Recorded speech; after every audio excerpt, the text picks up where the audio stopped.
పోయి ఇళ్ళలో ఉంచుతారా? ఏం చేస్తారు? తిరగాలి, ప్రతి ఇల్లు టచ్ చేయాలి.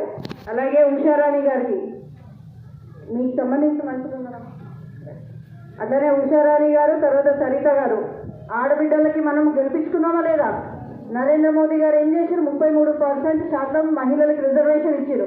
అంటే మనం మహిళల్ని గెలిపించుకోవాలి కదా, పంపించాలి కదా, గిఫ్ట్ ఇవ్వాలి కదా నరేంద్ర మోదీకి. నిజం కదా? ఇకపోతే ఇక్కడున్న సమస్యలు చూస్తున్నాను.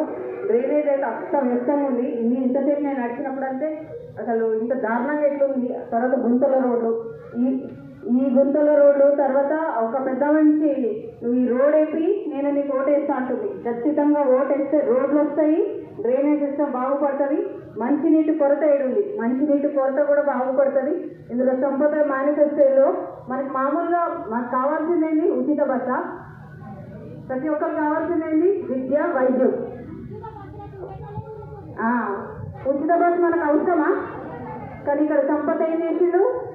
మనకు నిజంగా కావాల్సింది విద్య, వైద్యం. ఆ రెండు మీకు అందిస్తా అంటున్నాడు. చదువుకున్న పిల్లలకి ఆర్థిక సహాయం చేస్తా అంటున్నాడు. తర్వాత మీకు ఏమైనా ఆరోగ్యపరంగా ఇబ్బంది వస్తే వాటికి కూడా సాయం చేస్తా అంటున్నాడు. తర్వాత పుట్టిన ప్రతి శిశువుకి 5,000 రూపాయలు ఇస్తా అంటున్నాడు.